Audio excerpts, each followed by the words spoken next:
morning. I have a couple of quick announcements before we get started with the program. First, in the lobby right next to the registration desk, there are folks collecting petitions for a ballot initiative that we think is very important. It's a starter home initiative. It would be on the ballot next year if there's enough signatures and they raise the money they need to forward with the campaign. Allow homes to be built on lots as small as 5,000 square feet. That would make a huge difference in our suburban communities to allow for starter homes and small housing, and we think it's really important. If you think about, instead of having every tear down be a McMansion, perhaps that same property could be 2 homes or 3 homes. So we really appreciate if you would consider signing the petition, and Andrew Maluka, who's right there, Andrew, wave your hand, can explain the initiative to you, and they'll be here after the breakfast. So if you can think about that. And then the other thing I wanted to announce is our gift card give back program. Martha Buckley and Michaela Leiden, are you here? If you could stand and raise your hand.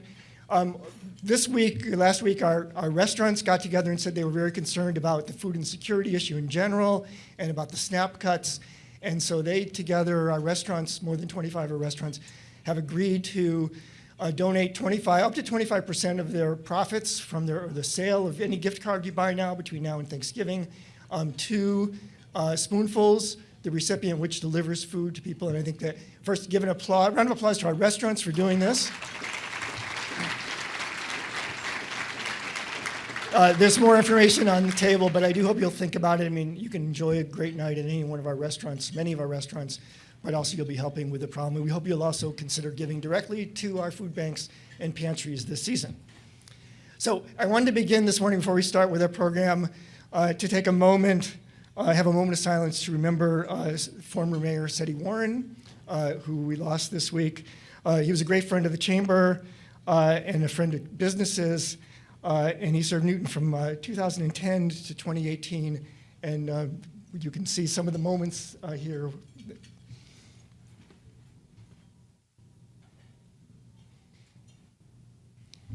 So thank you for that. We're delighted to have Seti Warren as our with us in the chamber for so many years, and very sad to lose him today, or this week. I want to introduce some of the folks in the room with you this morning. Actually, I'll start with me. My name is Greg Ruthanne. I'm president of the Charles River Chamber. I wanted to thank you all for being here this morning and part of this program. We're really excited about it.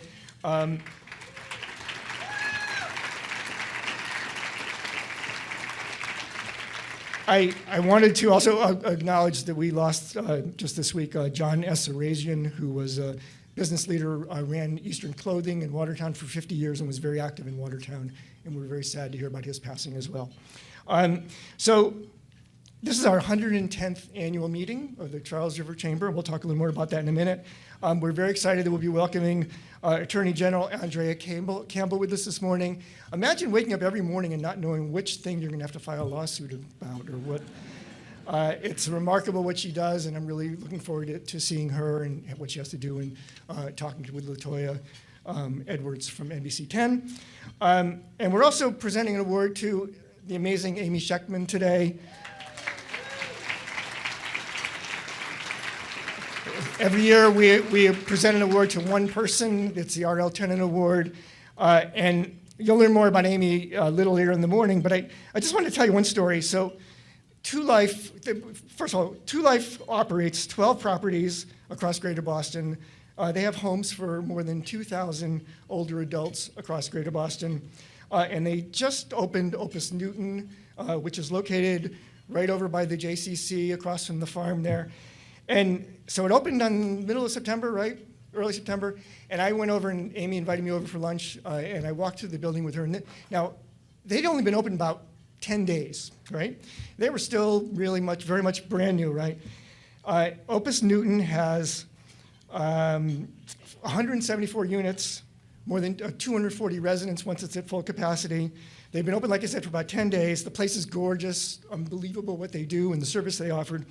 But throughout my visit with Amy, as we walked around the halls and then we had lunch, people kept coming up to her and hugging her, right? Everybody who was there, they kept hugging, and they knew her. And okay, so not that big surprise, people knew her. She knew every single resident in that building. She knew their name, she knew their journey, and that's just part of Amy's secret sauce, is that the way that she connects with the residents and the people she serves, and we're really delighted, Amy, to be honoring you today. and look forward to hearing more about that and hearing from you a little later in the program. I also want to introduce some of the notables and electeds in the audience. This is a really tough time to be in government, so I do think that they deserve special recognition from us today. First of all, Mayor Fuller is with us. She is, as you know, the author of the second best newsletter in Newton, and we're delighted to have her. And we're also really delighted to welcome Mayor-elect Mark Laredo with us this morning.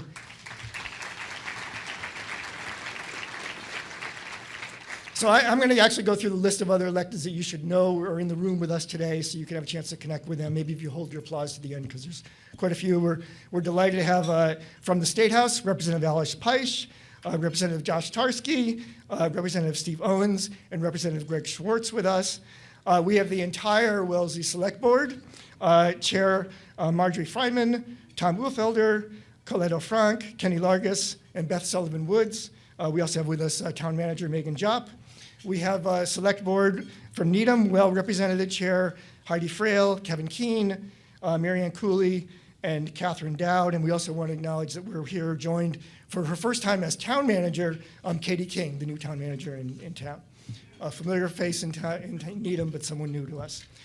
And the Newton City Council, right?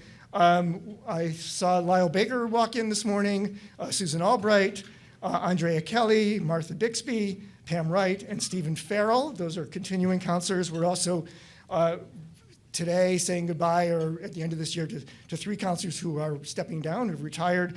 Rick Lipoff, first elected to the council in 1996. Vicki Danberg, she's been serving since 2004. And Alan Lebowitz, all our existing sitting counselors or retiring city councilors. And then we have several new ones as well. Julie Irish is with us, Lisa Gordon, Brittany Hume-Charm, and Cyrus Damu-Bed is here. And I also, just from Newton, wanted to acknowledge Barney Heath, somewhere in the room, who is retiring or stepping back as the planning director, and really has been someone we've partnered with in the chamber going back, well, actually before Mayor Fuller was in term. He was first appointed by Mayor Warren. So now, in Watertown, Councilor Nicole Gardner is with us this morning, and incoming newly elected Theo Ofe is with us, and we also welcome Aaron Rath, from the Economic Development Planner from the town of Watertown. And now you can applaud them all, please.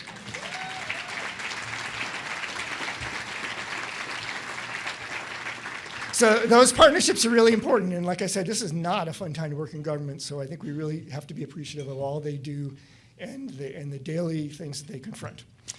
So we're 110 years old, this chamber. We're also in a moment of great political uncertainty. Nobody quite knows what's going to happen, right? We're all a little on edge. Every day there's something new. I'm feeling a little uneasy about it. Probably many of you are feeling a little uneasy about that too. At the same time, I've been thinking about the men, and they were all men, who founded this chamber 110 years ago. And I think about why they thought they first needed to start and join a business organization. What do they mean? Why do they choose to do that? So we were founded in 1915. That's 2 years before the start of World War I. In the 2010s, that decade was really interesting for organizations, for advocacy, because in the same decade that we were formed, the U.S. Chamber of Commerce was formed, the National Association of Manufacturers was formed, the Urban League began, NAACP began, the ACLU began, the American Cancer Society began, Rotary began, Boy Scouts, League of Women Voters, all started around that same 10-year period. Everywhere groups were organizing, giving voice to their infrastructure, to their workers, to their communities, all for various different reasons. So I was thinking about what was going on in our communities that led to this chamber being formed and ultimately. So in 1915, Newton was transforming from a cluster of mill villages into really a thriving suburban village, or suburban city, right? Streetcars rolled up and down Washington Street. Families were building single-family homes in Waban and in Auburndale. Industries like the Saco Petty machine shops, soon to be known as the Northland site now, and the Gamewell fire alarm, located right across the street there, were producing machinery and communications, all right? So just down the river in Watertown, the Hood Rubber Company was turning out thousands of boots every day at the hood in Watertown, right? The Watertown Arsenal, as we knew it then, was actually an arsenal, right? And they were gearing up for World War I and kind of beginning that kind of creation and that role there. And so we had workers in Watertown, taking trolleys, back when Watertown had trolleys, and new shops and lunchrooms were springing up across Watertown, all this kind of serve this kind of growing economy there. So in Needham, farmland, knitting mills were turning away to tidy government, tidy neighborhoods, and small stores starting to crop up for that.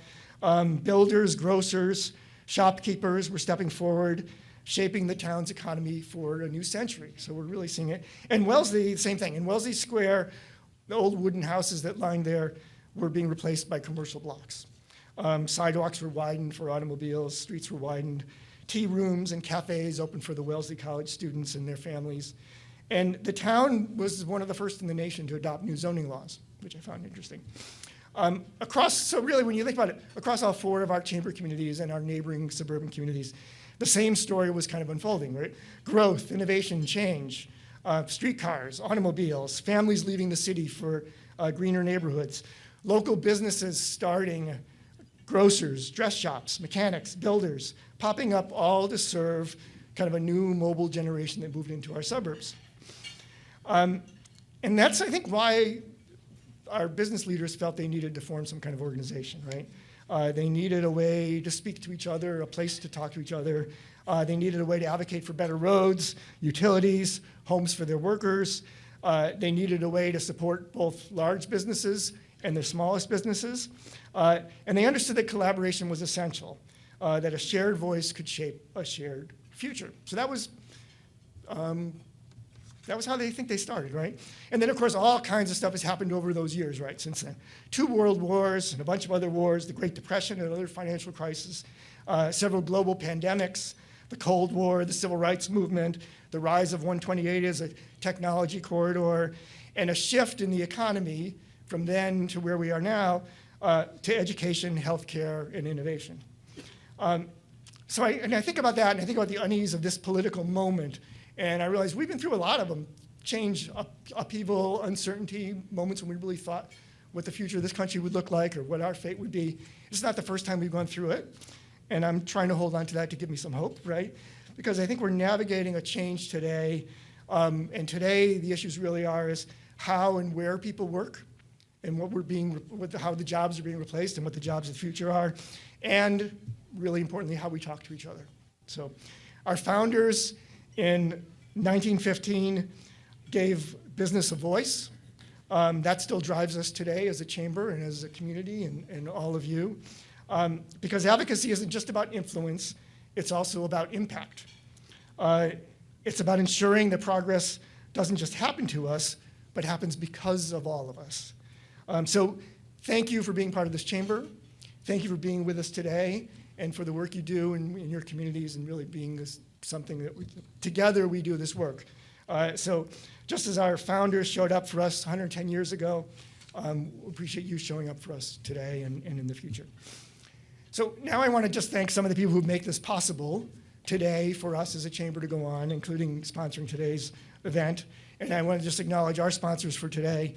Needham Bank, we'll be hearing from Joe Campanelli in just a minute. The Village Bank, InSource Services, Eastern Bank, Dedham Savings, the BID Needham, Newton Wellesley Hospital, UMass Amherst at Mount Ida, and Boylston Properties, the Street Chestnut Hill, and CMIT Solutions. Please join me in thanking all of them for sponsoring. And now I would love to welcome up to say a few words Joe Campanelli, the CEO at Needham Bank.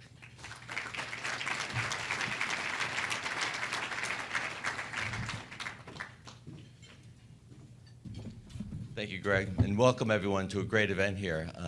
I want first off with thanking the Chamber and recognizing Amy for a great award and recognition and whatnot.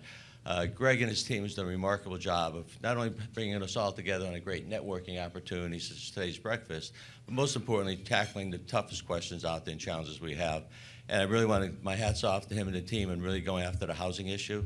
It is becoming a crisis. Our kids are having trouble living anywhere near the neighborhoods they grew up in. Healthcare workers have to have unlimited commutes now to survive what's going on. And the trends are getting more and more challenging, especially where everyone agrees we need more housing, as long as it's not in my backyard. We have to get over that attitude and look at more creative ways to do it. And speaking of ballot initiatives, there is a ballot effort right now going on to put statewide rent control in place. That will have a chilling impact on housing development in the Northeast, especially Massachusetts. Many institutional investors are already pivoting to the Southeast and Texas, looking for more opportunities for long-term investment. So we really all have to take a leadership role in making sure we increase supply and not just limit demand by having our best and brightest leave the region. But anyways, thank you, Greg, for your leadership. I think it's really important to tackle these questions and make our communities a better place to live and work. And I know we have a great program ahead of us, so welcome you all for coming. And I promised Greg I wouldn't ask you what can we help you build, so I won't. So.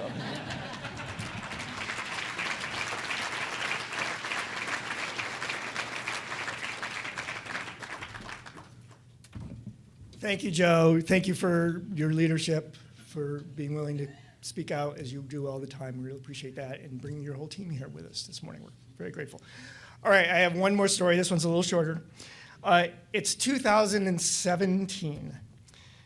We're in a very cramped room inside the Newton Senior Center. I was moderating a debate with the 4 candidates who are running for mayor: Scott Lennon, Amy Sangiolo, Al Cicconelli, of course, and of course, Ruthanne Fuller. We were in the biggest room in that place, but it wasn't nearly big enough. It wasn't wide enough for the 4 candidates to sit at the same table side by side. The sound was terrible, it was hot, it was awful. Only really people in the first few rows could hear or see what's going on. I only remember one moment that stood out for me, and that was when City Councilor Ruthanne Fuller looked out in the room and said, "Elect me and I will build you a new senior center."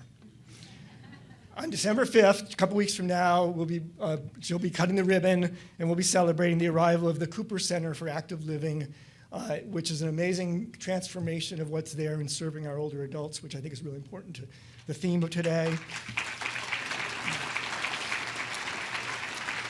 But in her 8 years in office, Mayor Fuller has overseen rebuilding and renovation of our schools, pool, parks. She's helped create 3,000 new homes, including 600 affordable units. There's Northland, there's Craft Street, there's the Armory, there's Dunstan East, and wherever you are, Councilor Kelly, Riverside, right, I hope. And really, it's been remarkable what we've done and how we've grown in the housing sphere. So much more to do, but really what's happened is very encouraging. She helped land a commitment to get the Newtonville commuter rail here, welcomed family access, revitalized Newtonville and West Newton Square as places to go and visit. But most memorably, I think, what Mayor Fuller did for us all and with us all during the pandemic is really particularly memorable. Outdoor dining, but really being there, and a lot of grieving that we had to do together, and a lot of shared moments, because really, in every day, there was something pretty horrible happening in those days. And she was there helping us with that. She helped us through those moments and other moments like that of tragedy, loss, uncertainty, with steadiness, compassion, resolve. And she helped us celebrate, too, when we needed, and there were plenty of times to celebrate what the city was. And so I'm particularly grateful, Mayor, for our partnership over the years and the opportunity to do this. And we look forward to hearing from you now. And please welcome Mayor Ruthanne Fuller.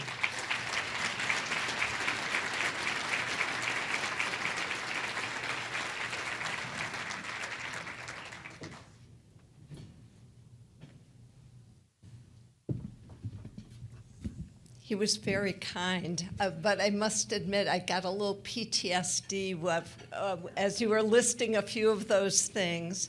Good morning, everybody. How we doing? I gotta say, I have really conflicting feelings this morning being here with you. Some of you know that from here, a bunch of us are going to be leaving to go to Seti Warren's funeral.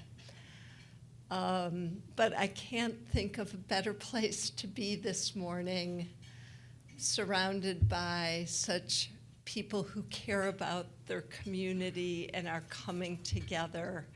So thank you for this moment. So Greg, many of us know Greg. He's really precise. He said, I'd really love to have you speak, but for 8 minutes, okay? So somebody bring out their timer. Greg, I think I've got it. So I'm going to try to summarize a few ideas to leave you with from being 8 years as mayor. Here go the top 8. Number 1, acting anew. It's 1862, President Lincoln is speaking to Congress, and here's what he said. The dogmas of the quiet past are inadequate to the storm at present. The occasion is piled high with difficulty, and we must rise with the occasion. As our case is new, so we must think anew and act anew.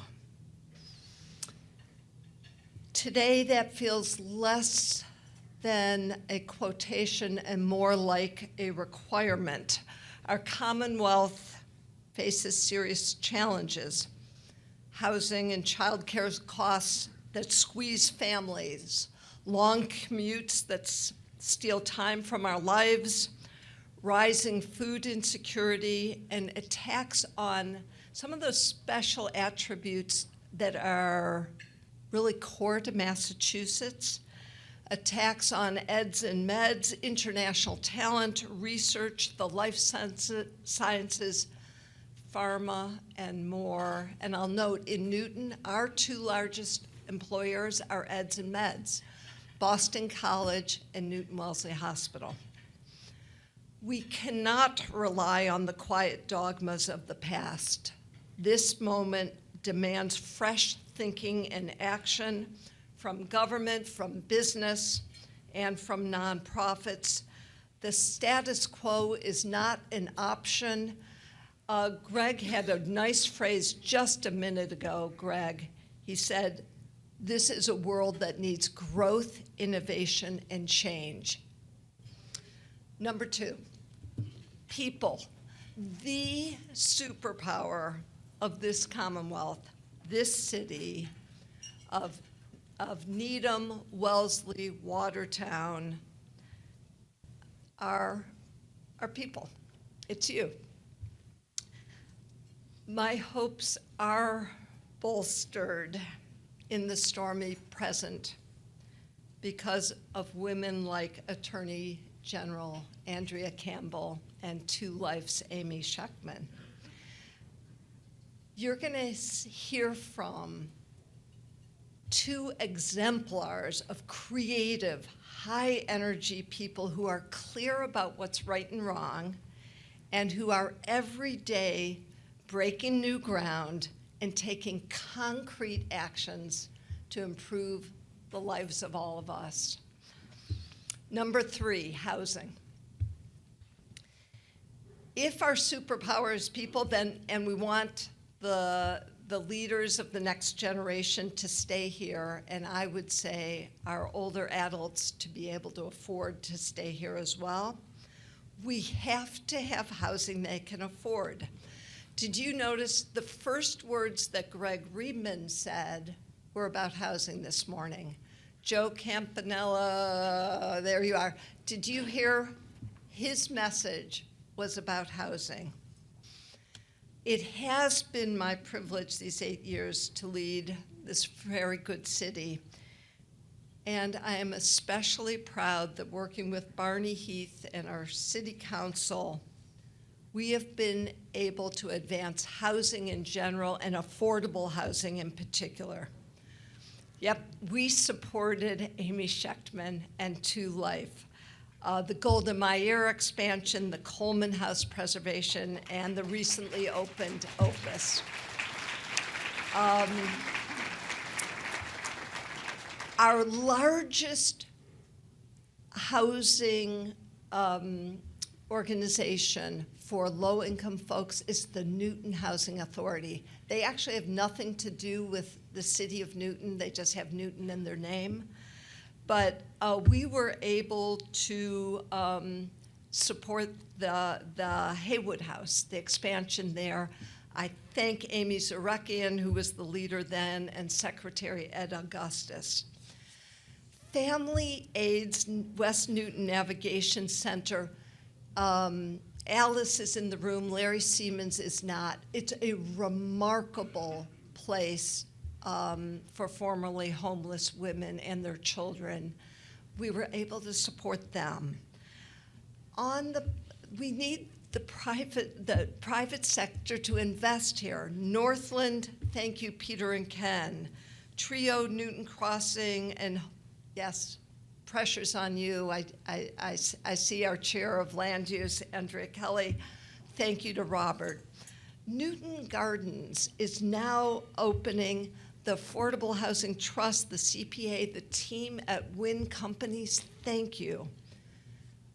But I've got to say, it took forceful leadership from Governor Baker and Governor Healy, and then the legal strength of A.G. Campbell to make this happen. That's amazing. It deserves applause for them. Okay, number 4. It's all about money. For Newton, and I would claim that this is true for Watertown, Needham, and Wellesley, for Newton to be beautiful and safe, to have the great schools we want, to have green spaces and athletic fields, strong village centers, we actually need strong and continued financial growth. That said, this is a lousy time to even think about raising taxes, whether on our residents or on our businesses. So let's go back to number 3, and housing. Here's a stat, just listen to this for a sec. 90% of the city of Newton's tax revenues and 80% of Newton's new growth in tax revenues is from housing. So support for new housing, which in turn supports our community. Turns out those of you who just ran for re-election is not for the faint of heart. It is the most divisive issue in our communities right now. And to his credit, Greg Riebman has been a vocal, some might even say provocative, thank goodness, supporter of housing. I urge the, yep. So join your chamber leader, the bankers in the room, the restaurateurs, the retailers, the lawyers, the business people, the nonprofit leaders. Show up at a land use committee meeting. Sorry. You can Zoom in, by the way. You can do it from the comfort of home. Show up at the zoning and planning committee meetings. Go to a ZBA hearing. City councilors have to hear your voice directly that you need housing for your employees and for your customers. Thank you.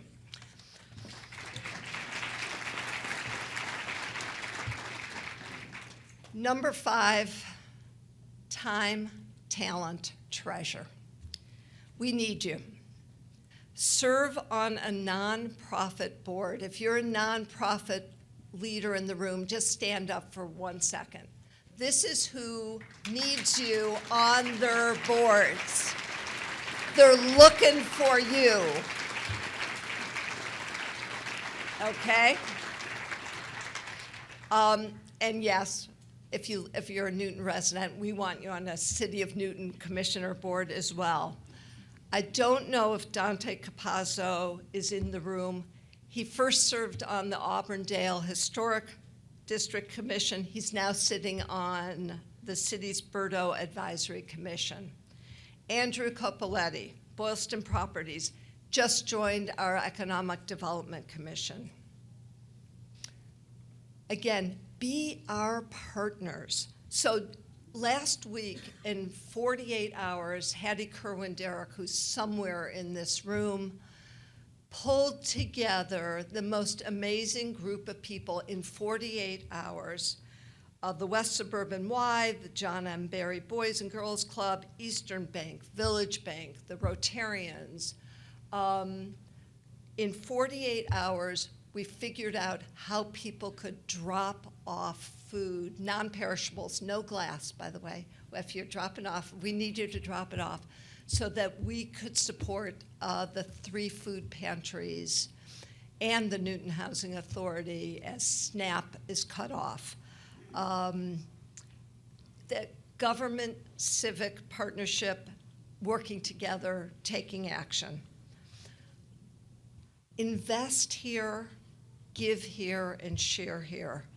In the private sector, sorry, Needham Bank, I know you're the sponsor, but I gotta do a shout out to the Village Bank. Sorry, Joe. The Village Bank is the poster child.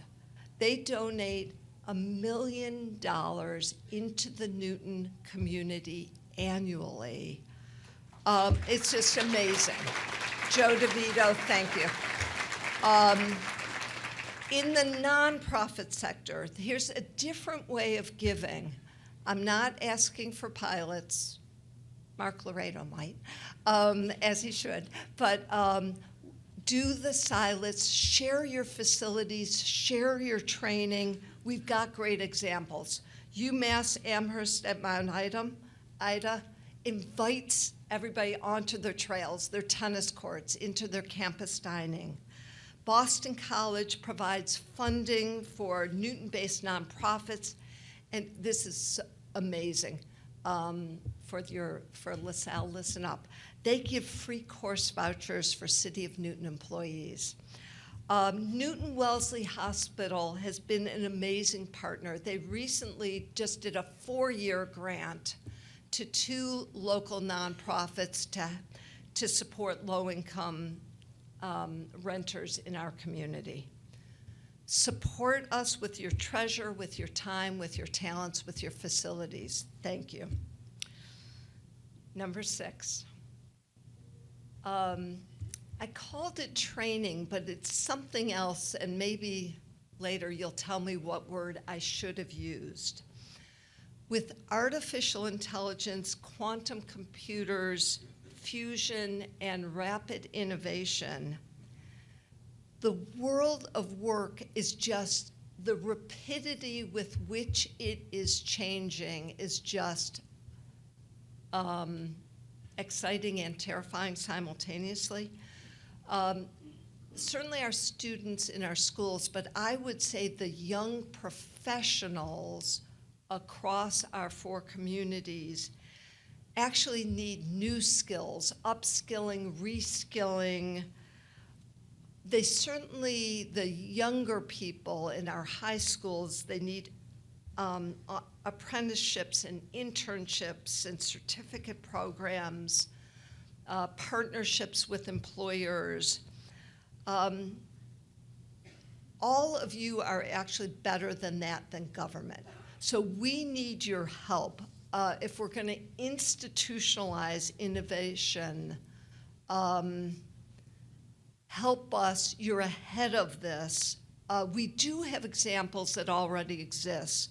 LaSalle University's surgical technology degree program with Newton Wellesley Hospital, nice. William James College has had this wonderful long-term relationship with our Health and Human Services team for training. So just open your doors, offer internships. That's actually how we'll both grow talent and I think keep them right here. Number 7, collective action. So it is different in Massachusetts. This is not true in most states. The ecosystem in Massachusetts actually is much more productive, but this is a time where we've really got to bolster it. It's the universities, with the hospitals, with the businesses, with the nonprofits, with the government sector. And we've got to tap into it with collective action, and thus, going back to Abe Lincoln, rise to the occasion. Get closer to the problems, convene partners, move with urgency. And I'm kind of a teetotaler, so I'm going to say have more cups of coffee, but if it's a bottle of beer, do it that way. This room is the perfect place to be doing that. I think Joe used the word networking when you were talking earlier. Network. Know each other, work with each other, go across your silos and work together. Last one, number 8, and it's apt given the time of the year. Giving thanks. So we have really difficult problems to grapple with, and it turns out we do disagree with each other, sometimes on means and methods, and we do it, I would argue, a little with not enough grace and too much anger. But I'm so confident that I am speaking for everybody in this room. I am so grateful to be living in Massachusetts, and in my case, in Newton.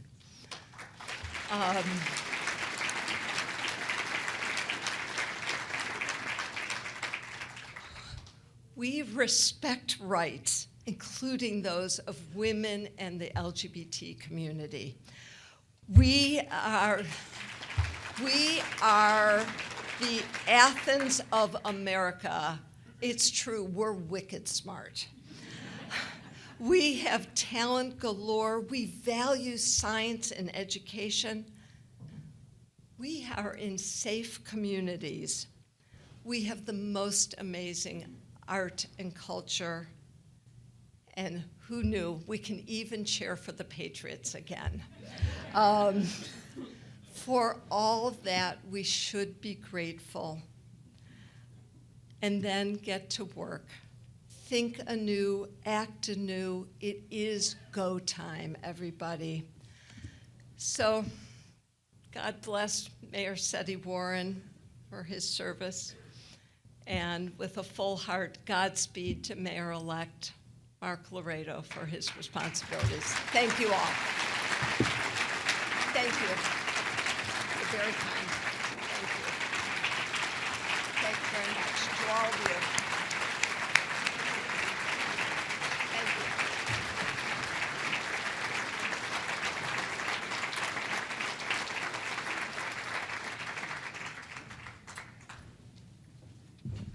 Thank you, Mayor. Very much appreciated, and so many words of wisdom there.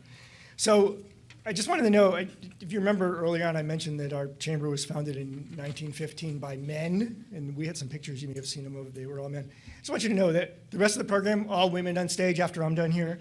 In addition to Mayor Fuller, we're going to hear from our chair, Angela Pitter. We're going to hear from Latoyia Edwards talking to the Attorney General. And right now I'm really pleased to invite up Rachel Haller, who's the CEO of Citizens Action and Planning Association, better known as CHAPA. And also, Amy, why don't you come up right now, too? So Rachel's someone that we've worked with closely in the housing fight across Massachusetts. It's been a great partner. She also leads the Our Massachusetts Homes for Thriving Commonwealth campaign, a group that I'm honored to be a co-chair of, and really appreciative that we have Rachel here to introduce our RL Tennant winner for this year.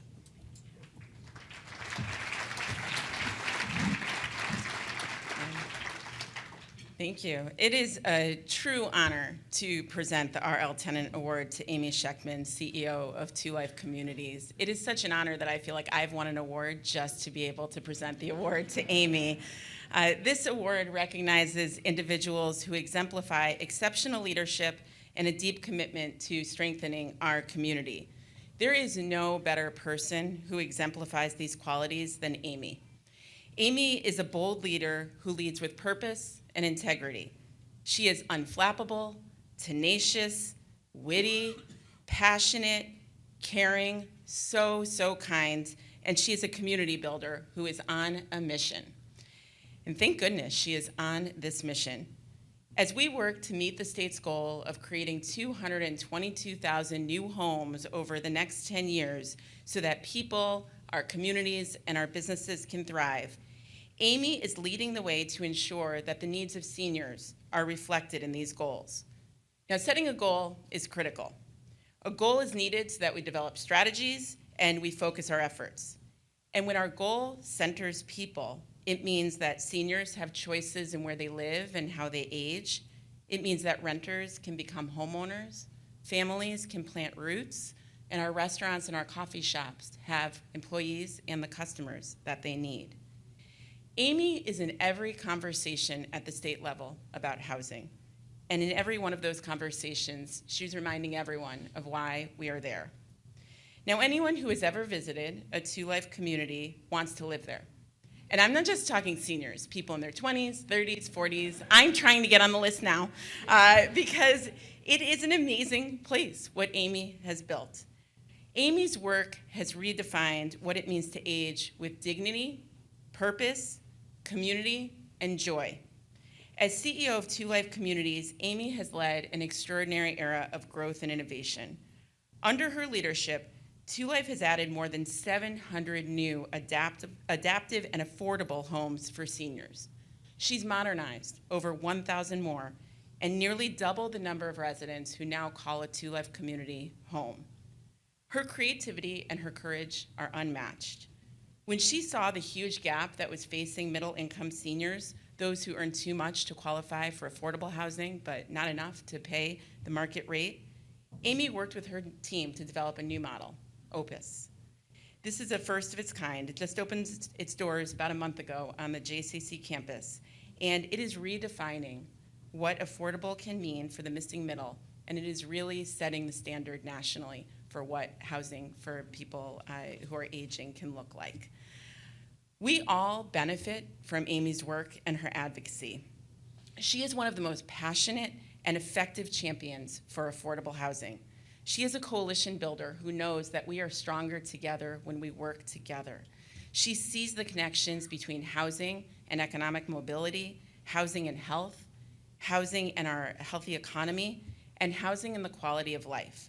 We all benefit from Amy's work and her advocacy. So Amy, please accept your award.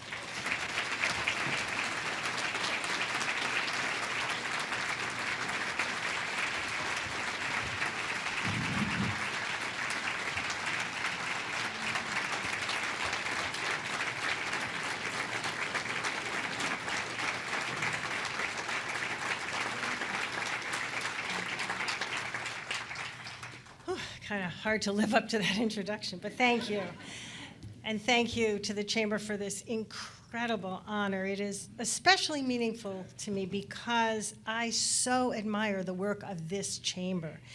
Thoughtful, inclusive, forward-looking commitment to building thriving communities. Bravo to all of you Chamber members, and especially to Greg, a leader I have always admired and do so extremely well.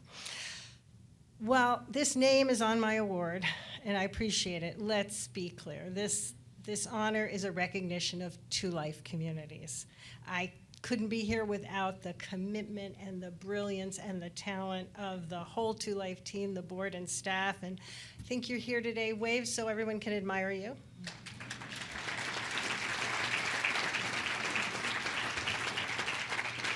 So our mission is to create a world where every older adult has the opportunity to live a full life of connection and purpose in a dynamic, supportive environment. We're motivated by deep respect for our collective mothers and fathers, but what I'm kind of really excited to talk to you about this morning is that despite all the public rhetoric you're hearing about demographic tsunamis and the problems of an aging community, The aging of the US population is one of the most fantastic opportunities we've ever faced, and I want you to understand why. Now, the 4 towns within this particular chamber have a disproportionate share of older adults, which is very lucky for you. Now, while Watertown mirrors the state average of 17% of the population, it's 20% in Needham, 23% in Wellesley, and 25% in Newton. That means you, this chamber, can lead the way in showing the entire world what it looks like to truly honor and invest in our elders with benefits for all. Now, this is cool because it's a double opportunity. On the one hand, we all have the opportunity to learn from the wisdom and experience of our elders. I mean, honestly, is there anyone in this room who doesn't have more perspective today than you did 20 years ago, right? It's a lot there. And on the other hand, it's really cool because elders make an enormous contribution to our local economy. One might even say drive it. So I recently learned a very fascinating thing about bees. The hive is an ultimate community. Everybody works together. But when they face a new challenge, the nectar's too far or something happens, it's the eldest bees, the oldest bees that take on the challenge. Because even the little bees intuitively understand that elder equals wiser. And right now, and Greg certainly alluded to it, as did Ruthanne, we are a society facing serious challenges, and we need the value of that accumulated wisdom and experience. But if older adults are spending all their time trying to figure out whether they should have heat or food, they can't be available to us. And you'd be surprised, but there are a lot of older adults in that situation, even in our very communities. You may be surprised to learn that Massachusetts ranks last, 50 out of the 50 states in elder economic security because of high housing costs.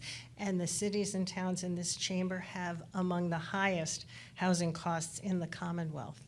Lest you think it's just a little portion over there, it's not. A recent UMass gerontology study found that 80% of people aged 65 and older in the United States do not have enough resources to withstand even just one financial shock without slipping into poverty. 80%. That's a lot. But the good news is that since housing is the biggest expenditure in most households, it also is the best opportunity to ensure financial security for our elders and our communities. You've heard, I think, that at 2 Life we provide homes for more than 2,000 older adults in eastern Massachusetts, including 582 right here in Newton. Our residents not only have lifetime economic security, they have rich social connections and a true sense of belonging. We call our model Aging in Community, and it's very powerful. We have Golda Meir House and Coleman House right here in Coleman, and I beg you to come visit, as Rachel suggested. And as Greg said, I know all the residents. I can't wait to introduce you to them. The reason I know them is they're phenomenal people. You want to meet them. And I promise you, when you visit, you're going to beg us to live there. And I'd say get on that list fast because we have over 2,100 households on the waiting list for just those 2 communities. And we turn over about 60 apartments a year, so we need more. But it's not surprising that so many people want to live with us because right here, even in Newton, the median annual household income of our Newton residents is just $17,000. Average local rents in your 4 communities range from $2,585 to $3,364 a month, 7 times higher than any one of our residents could afford. So is it any wonder that people come to us and tell us they've lived for years and years without heat or without their prescribed medicines until they come with us? Once they come with us, though, I'm happy to say they not only are economically secure and socially connected, they really thrive. They live happier, longer, healthier lives. Because we address the 2 biggest threats to optimal aging, economic security and loneliness, they are able to age well. Lots of impact. I'm going to do one. The Same UMass study I talked about showed that people in the lowest 20% of the income bracket have lower life expectancy. It's only 75, whereas the people in the top 10% have life expectancy at 85. Since most of our residents fall in the bottom 20%, you'd expect our life expectancy to be 75 or below. Well, guess what? It's 87. 87.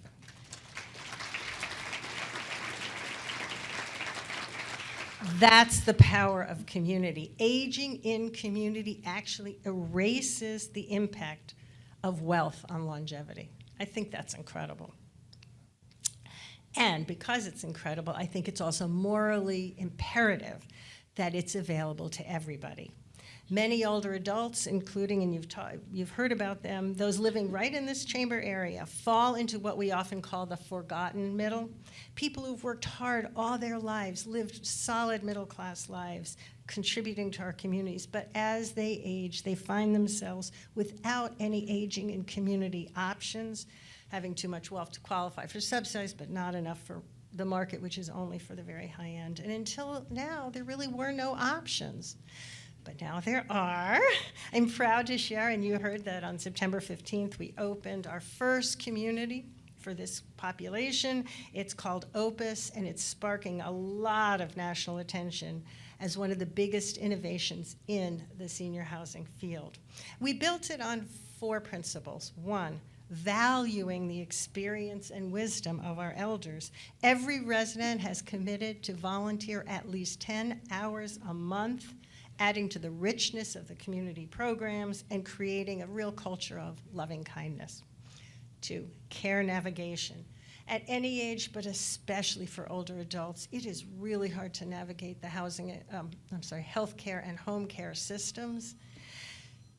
It even can feel like they're hostile. So we have dedicated staff that make sure all our residents have a partner at every stage so they never have to face the aging challenges alone. 3, affordability for all of life. We anticipate what needs people are going to have for care, and we structure our rents and our service fees so residents, all of them, can remain secure for the long term, no matter what happens. And perhaps my favorite 4, community partnerships with you. We love building partnerships that benefit our residents and the community. The JCC is offering discounted membership with access to its extraordinary facilities and programs. Local communities are coming in and cleaning apartments and providing other services in our resident apartments. The Newton Arts Society is displaying local artists and rotating that exhibit every 2 months. And in a traditional continuing care retiring community, which is what Opus is, they serve dinner 7 nights a week. But not at Opus, we serve it 3 nights a week. And by doing that, we are inviting local restaurants to offer pop-ups and group takeout nights and host our residents in their own places of business. And I'm really hoping that today I'm going to learn from all of you about new, exciting partnerships we hadn't yet thought of. Please do. And the ripple effects go beyond our campuses. You're talking about the need for housing and freeing up housing. Joe mentioned that, Ruthanne mentioned that. If you create fabulous senior housing, it frees up housing that other people were in. With Opus alone, 143 of the people who moved in sold homes right in this area, in these 4 communities, freeing up the desperately needed housing for the next generation. We're powering, senior housing can really power the housing ecosystem. Finally, I hope you know, elders are a driving force in our national and local economy. By 2032, people aged 50 and over will account for more than half the United States gross domestic product, half the GDP. About $13.5 trillion. And that's not even counting the $1.5 billion value from the volunteering they do. Right here in Massachusetts, the 50-plus population already accounts for 58 cents out of every dollar spent, and a share that will increase to 61 cents by 2050. So, Members of the Chamber, you have an extraordinary opportunity to lead the quest to build communities that recognize aging of the population not as a burden, but as an incredible asset. By giving to life this beautiful award, I know that you get it. Thank you for this award and for understanding that when older adults live with dignity, belonging, and joy, the entire community benefits. Thank you so much.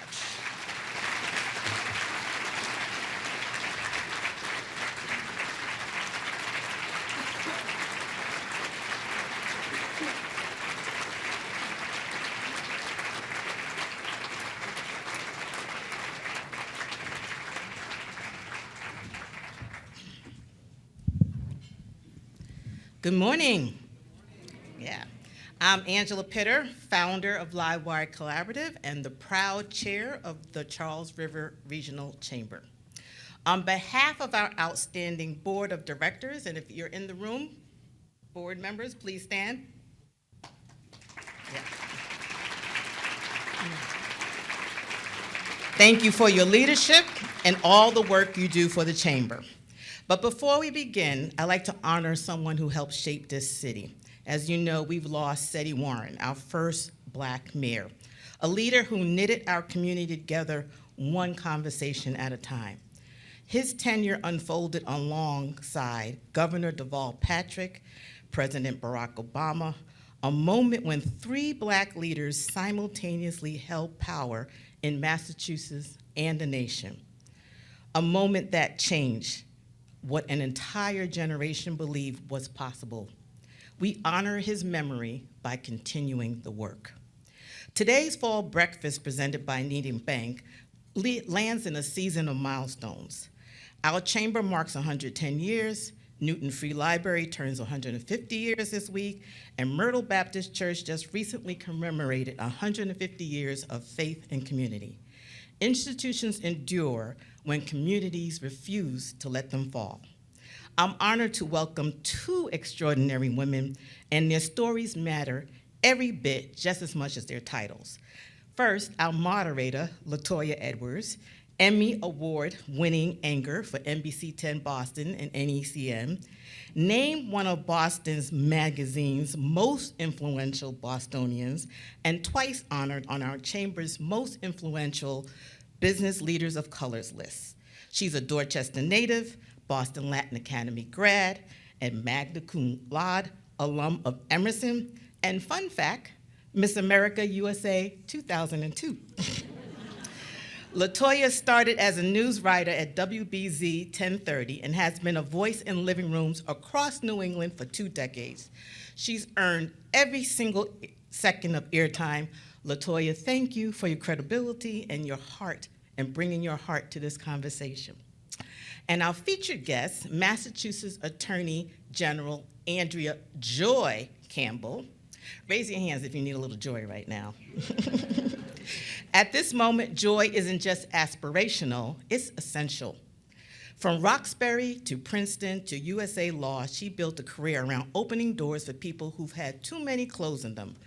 As the first Black woman elected Attorney General in the Commonwealth's history, she's not playing defense, she's building systems. She created new units for gun safety enforcement for both reproductive and elder justice. That's not rhetoric, that's infrastructure. Since January, AG Campbell has filed nearly 40 lawsuits against the Trump administration, protecting billions for Massachusetts. This includes actions to safeguard SNAP benefits, block unlawful grant terminations, and protect infrastructure dollars vital to our economy.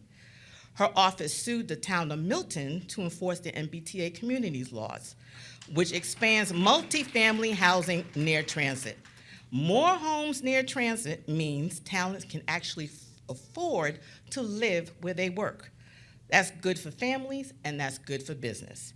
And just this February, when Trump's executive order tried to bully employers for eliminating DEI programs, AG Campbell led a 16-state coalition affirming that well-designed diversity, equity, inclusion, and accessibility initiatives are not only lawful, but good for business. She gave employers the practical clarity many of you asked for.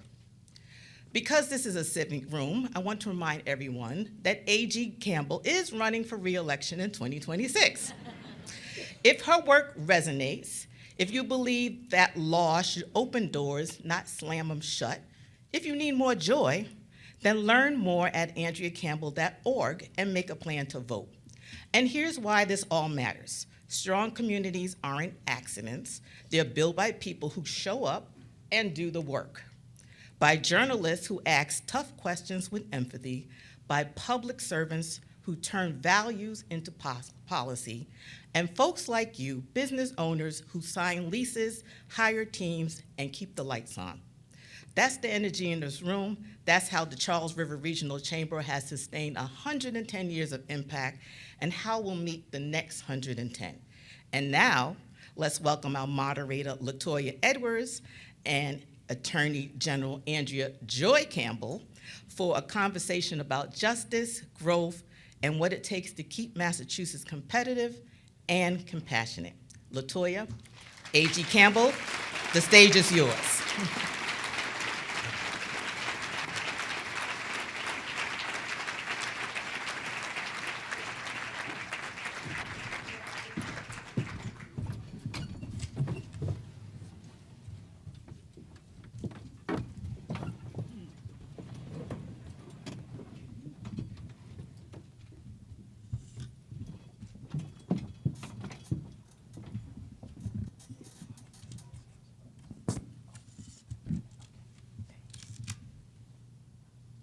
You ready to go?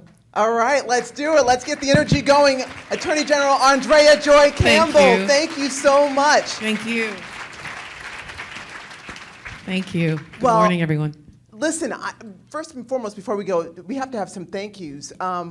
Board Chair Angela Pitter, can you go with me everywhere? Because no one speaks. I mean, like, listen, thank you so much. What an introduction. Thank you. And also, thank you so much to the president and CEO of this amazing organization, Greg Reedman. You are tireless. We thank you for your efforts and your energy. Speaking of joy and your tenacity.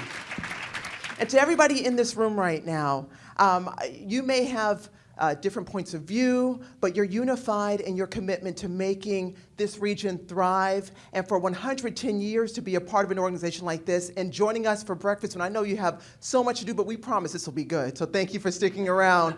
We send you so much love and so much joy as well. And I just have to shout out my table right there. So I work from 5 a.m. I'm on air at 5 a.m. I go to work at 3. So yeah, I get up early. I'm on air at 5 a.m. to 7 for the Today Show. You can join us every day on NBC 10 Boston and NECN. But I want to shout out my employer, who are your neighbors, 189 B Street. We're the Boston Media Center, but we're NBCU. We're NBC 10 Boston, NBC Sports Boston, Telemundo Nueva Inglaterra, and NECN. We love you, and you have to look out for your cousins. So when you think about turning on the news every day, you say, I know that girl Latoyia. From now on, we're cousins, okay? And shout out to my table right there. Thank you for showing up and being a part of this great chamber. Thank you. All right, my sister. I did my Cousins. commercial. Now it's your turn. Okay, so we want to thank you so much for being here in front of this important group of business leaders right now. The number one, well, the top story on our morning news this morning was the judge in Rhode Island speaking to the Trump administration, talking about funding the SNAP benefits and ordering that the Trump administration fund those SNAP benefits that are vital to so many different groups, at least through the end of this month. The Trump administration has appealed that decision, that ruling. So first and foremost, what's your reaction to that appeal? First of all, before I just jump right in, Yes. first of all, thank you all for having me. Thank you all for being here. I know you all started at 8 a.m., so I'm grateful you stayed. Thank you very much. Latoyia, it's great to be with you always. And I know Seti Warren was acknowledged this morning, but I also have to lift him up. I stand on his shoulders, so I was honored to hear that there was a moment of silence to recognize him. So I just wanted to start there. It's a heavy day, to say the least, but delighted to be here with each and every one of you, your mayor-elect, and of course your current mayor, and of course your representative and other incredible electeds. So thank you for having me. Where do I begin? So I'll take a step back and then I'll quickly get to SNAP. We are currently at 41 lawsuits against the Trump administration. And thank you, but I have been stressing that, it's not personal. If this was a Democratic president doing the same thing, well, we'd have 41 lawsuits against that president too. At the end of the day, we have seen just a consistent pattern of unlawful actions to try to take away billions of dollars in Massachusetts investments. And I'll give you a big picture before going to SNAP, which is unconscionable to say the least.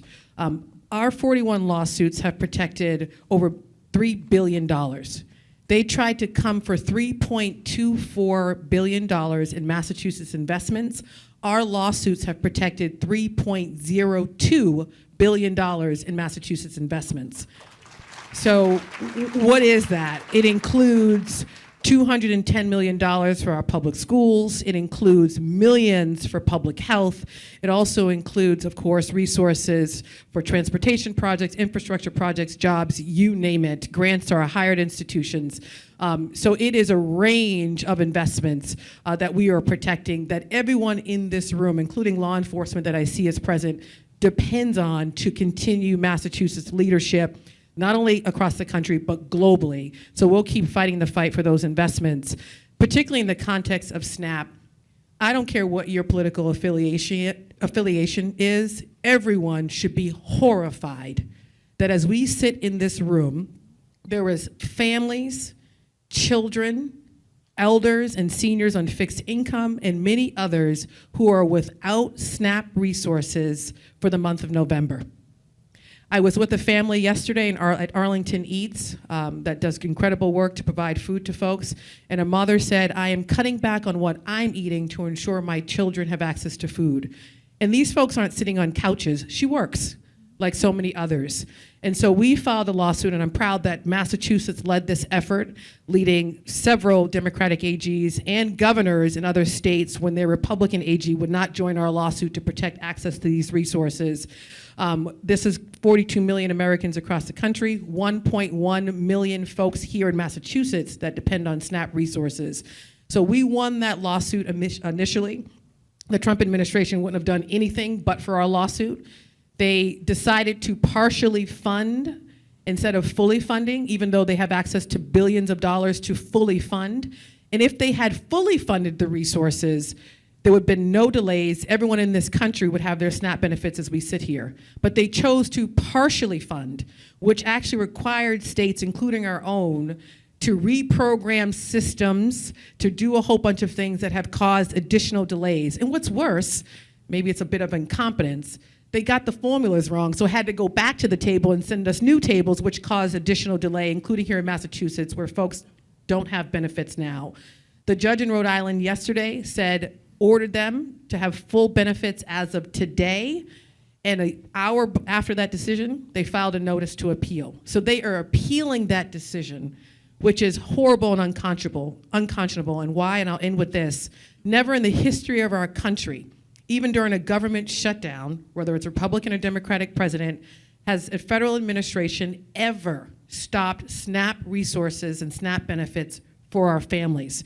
It's not only a governmental issue, it's a morality issue, but frankly, it's what government's expected to do in the best country in the world, the most resource country, which is to feed our kids. And so we'll keep fighting the fight because we see hunger as just that, not a political pawn issue, but as a human rights issue.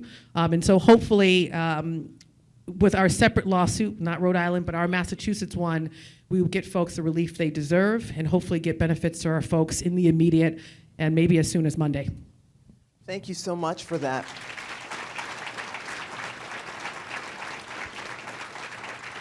So you said that you filed 41 lawsuits. You like court, apparently. No. So do you see anything else on the horizon right now that's coming down the line?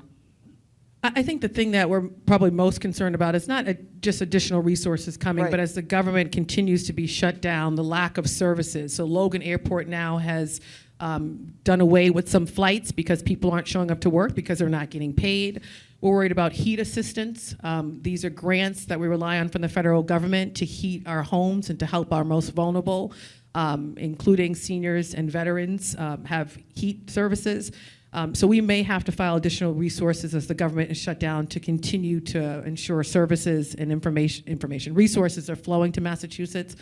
And then we're worried possibly about the National Guard showing up here. We're following what's happening in Illinois, Oregon, and California, and stressing, frankly, that National Guard, we value folks in the National Guard, but they're designed to do things on an emergency basis, not to take replace the incredible work that local law enforcement is already doing effectively. And local law enforcement, including state police, which I have a division in my office, has done the work to build trust and continue to do that. So we don't want the National Guard showing up here and to have what we're seeing in other states happen here. So we're prepared if that were the case. We're preparing for everything. But that being said, my biggest thing is to protect the Constitution, which we need as a business community, of course, to operate and work, but also all of the resources that we depend upon to sustain our residents and to sustain our economy. So I know that we're in a room full of employers right now, and there is concern amongst the business community regarding the interaction between ICE and their employees. And so let's talk about specifically raids or employees being picked up. We know that we covered on NBC 10 Boston, we covered Alston Car Wash that had, I believe, 9 employees who were removed. They were working outside. They claimed that they were not even allowed to go back in and get their work documents because they were put in custody outside of the business. And so how is your office managing that and supporting the business community who are concerned right now about their employees? Well, I think everyone who is an employee here already knows that, right? You have to have folks working for you that are authorized to work here. And that may be through various channels, including getting them work permits.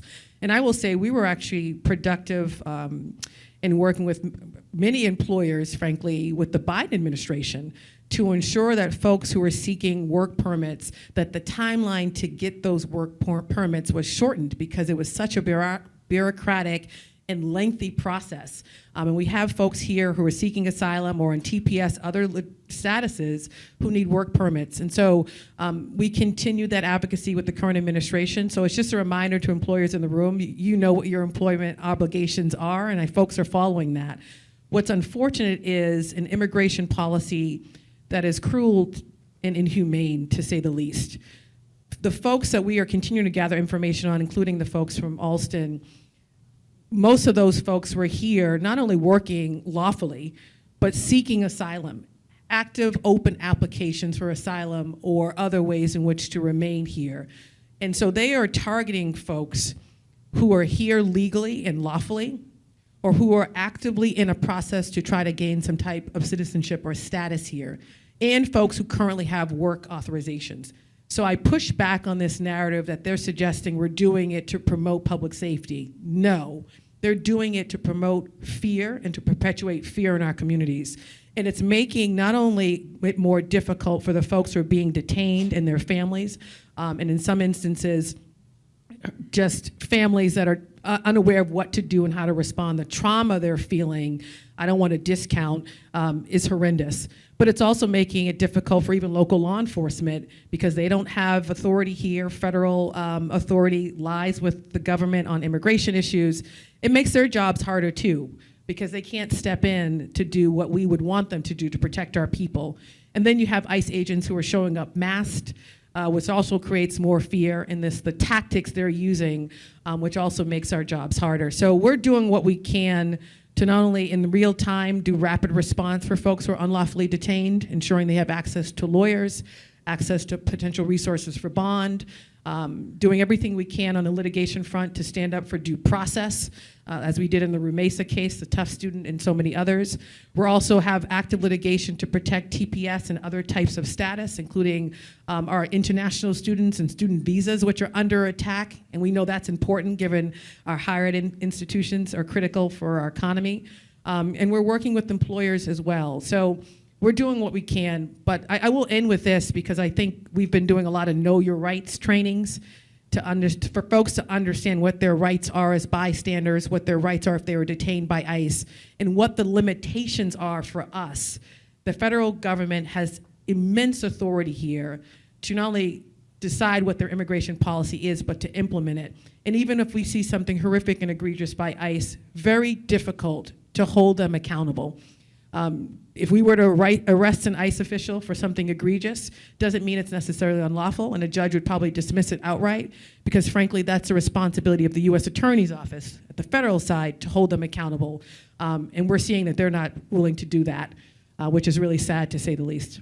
So your advice would be for people who are watching right now, to just call you if they're worried about their employees? So I would say visit our website, mass.gov/AGO. We're also on social media at MassAGO. We've put out significant guidance for employers on ICE engagement, work authorization. We've done some of this guidance in partnership with the governor as well.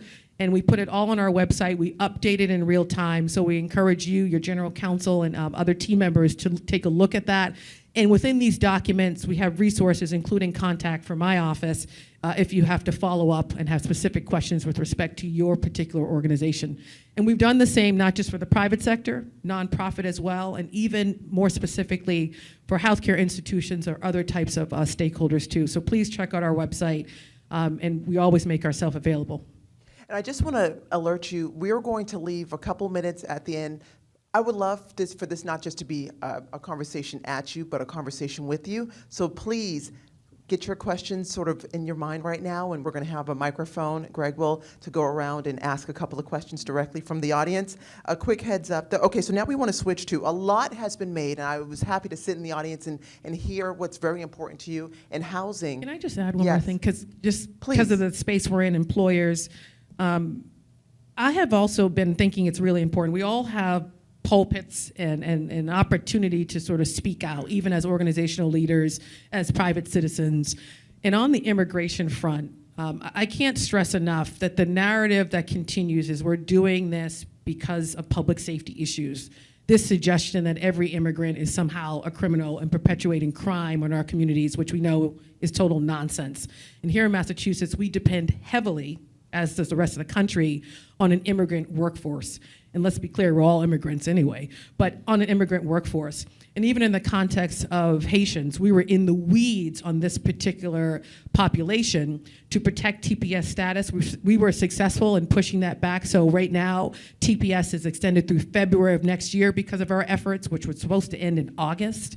And if you look, and specifically for this population, if you look at our elder care industry, PCAs, if you were to deport every single Haitian who chooses to work and live in Massachusetts, our elder care system, our PCAs would come crumbling. Many folks in this room, you'd get a call to go pick up your elder from their home because they wouldn't have anyone to show up and to provide them the services they need as they age gracefully within their homes, because this population is so dependent on an Haitian workforce and that skill set.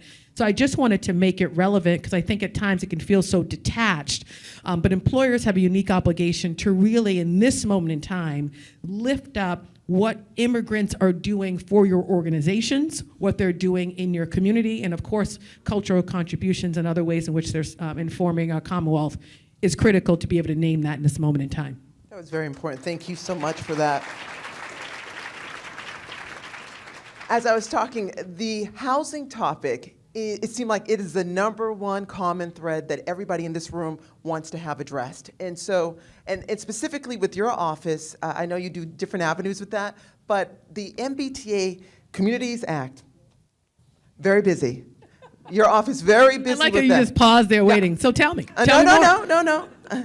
But specifically because not everybody feels like they want that, but they have to, if they want to receive the funding and grant opportunities, they have to comply with that. If they have an MBTA station or something in their community, they have to then comply. They're going to get the state money, and then they have to build the housing for it to make it affordable, to sort of enhance affordable housing in communities. So many people don't want, some people don't want that. You've sued them, or they've sued you, and they want the, I mean, like, it's been a little awkward. So let's talk about where it stands right now, why you go so hard for it, and how it relates to housing. We're doing a lot on housing. So we talked a lot about our federal accountability work, but the proactive work we're doing in the office also continues. It's like a parallel track. Affordability is the #1 issue. Everything is too expensive. Even if you poll people with respect to what's happening with the federal administration and Trump, they still will say affordability is the number one issue. And under that, housing is the number one issue. It is too expensive to rent, to buy a home. When I started in office, I think it was the average sale, or median sales price for a home was maybe close to $600,000. Since being in office, it's skyrocketed. It's almost $1 million. The median sales price of a home here in Massachusetts. That's ridiculous. So that means people who are working 2 or 3 jobs and maybe even making a reasonable salary can't afford to live in Massachusetts. So this is an issue absolutely for employers. It's an issue for the economic innovation of our state and the prosperity of our state, not just nationally, but also internationally. And we don't want our people leaving to move somewhere else. And so we are doing a lot in our office. The MBTA Communities Law is just one tool in the toolkit. And I think we're a little behind schedule, frankly. Now we need to be developing and building housing, not just talking about zoning changes. But I got into office, and there was a lot of questions on whether the MBTA Communities Law is mandatory. Put out an advisory in January of my first year to say, it is. It is mandatory. It's not I will feel like complying. It is a must. And so we made that crystal clear, so we immediately saw a lot of municipalities come into compliance. We sued Milton because they were not, and we were reasonable every step of the way. But I want to focus on the positive. Milton is now in compliance, and we continue to work with Milton, and that's a big deal. And we were always reasonable every step. And right now, out of the 170 plus communities, 155 are in compliance, and including one that has active litigation against us to suggest it's an unfunded mandate, which they will lose that because it's not, and a court already said that. They are also in compliance, this particular municipality. So it's heading in the right direction, and we're encouraging everyone in the various municipalities that we're here to provide technical assistance. It's not a one-size-fits-all. Every community is different, and communities have the opportunity to design housing in a certain way to ensure it fits in their community. And I think even what we're seeing in Winthrop right now is misinformation, this idea you build thousands. No, it's maybe some 100 units depending on the municipality. But if we don't get ahead of this and frankly get a handle on this, the competitiveness that Massachusetts currently is sort of at the head of will diminish. And most importantly, what's worse, and I see this through the housing lens, we are the best state in the country. That will change significantly if we do not wrap our head around real solutions to build more housing for more people, including seniors who want to downsize, veterans who want a home ownership opportunity, but young families, students that we want to stay here, not go elsewhere, and employers that want to recruit talent from other states here. They need affordable housing. So we'll keep doing our part. And I have to give a shout out. The work we're doing is not just MBTA, it's intersectional. So we established a housing affordability unit. Esme is in the back, along with Jamie and my team. She's waving to all of you because we're doing a lot to ensure access. We're working to actually make sure more development is happening even outside of the MBTA Communities Law. And this housing affordability unit has provided a lot of technical assistance so people know it is not a gotcha, penalize you. It's more, let's work in collaboration to build housing for people who so desperately need it. Thank you. I want to sneak in a quick question, and then we're going to get, are you ready for me now, Greg? Okay. Okay, one more quick one, because it's so important, but really quick, and it's not a quick topic. It's diversity, equity, inclusion.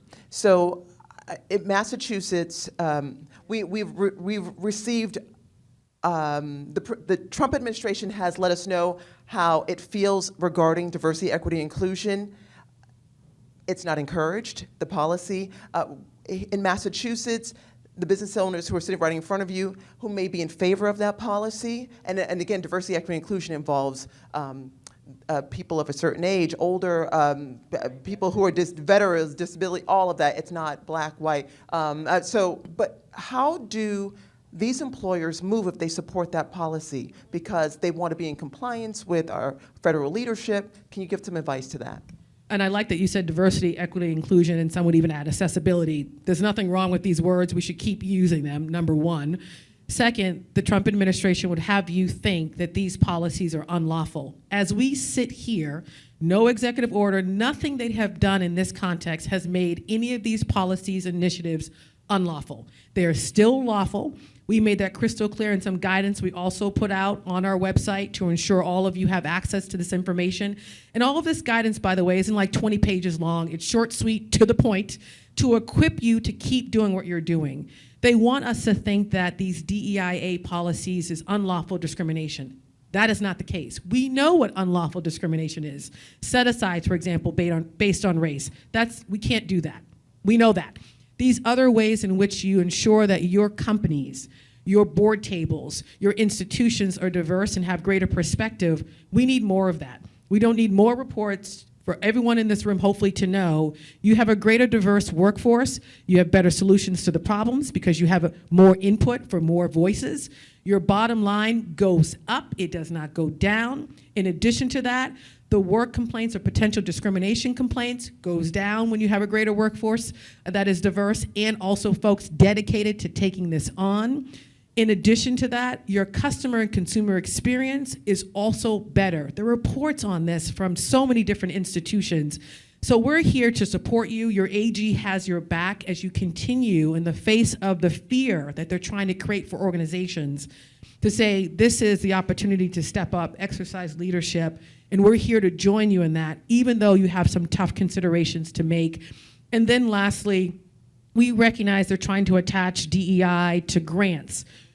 Every case we've had, we've won those cases. When they've tried to condition grants to our various organizations based on these organizations doing unlawful DEI, the courts have sided with us to say that's nonsense, it's not unlawful, give those people, including libraries and cultural institutions, their money, and we've won those cases. So I would just say keep on keeping on, and know that you have an AG that has your back. All right, really briefly, we want to, if you have a question, we want to hear from you. And Greg, you have somebody? Okay. Hello, my name is Kate Smith. I own a restaurant, Thistle and Leek, here in Newton. First of all, thank you for all the work you're doing. I know there's an onslaught of things, and we as a business really appreciate all the work you're doing. My question is more local to Massachusetts, in that a little farther west from here, outside of the greater Boston area, there's an increasing monopolization of healthcare. Bigger hospitals are buying up the smaller hospitals, the urgent care, there are more medical groups. And I've now lost coverage twice where my insurance has failed to negotiate with those healthcare groups. And as the consolidation increases, we're in a position where I can't find any hospitals that take any insurance at this point, despite me having insurance. So I don't know if your office is doing anything, but I would love to know your thoughts on that issue. Thank you.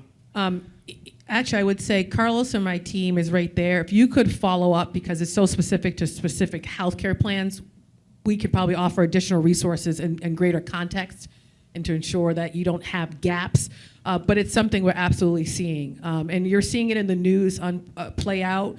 Providers are saying, well, our costs are going up. Healthcare plans are still trying to be competitive, but also ensure that whatever costs that are, the ways in which costs are going up, some of it informed by what's happening at the federal government, including the chaos and confusion, and also the recent government shutdown. The big, beautiful bill is also having an effect on premiums going up. You have healthcare plans trying to make sure that these are not passed on to others. So there are tough negotiations going on. We're seeing that with Blue Cross Blue Shield. I was just meeting with Point 32. It's a difficult time for healthcare generally. We have a significant role, but it depends on what it is, not necessarily at the bargaining table, but transactionally. And we've stood against some mergers because of the consolidation and the prices that will be passed on to consumers. We've stood with some consolidations after learning that a particular institution doesn't have the resource or assets and may go under. So we have to think about how do we sustain healthcare delivery in communities. We know that's very different for more rural communities, certainly Western Mass, Central Mass as well, and parts of this region, than say Boston and Suffolk County.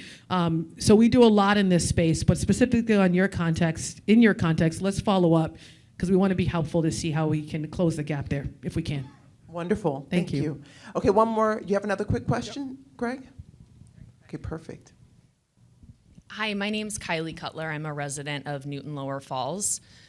Right now, we have unmasked, unidentified people disappearing lawful people into unmarked cars.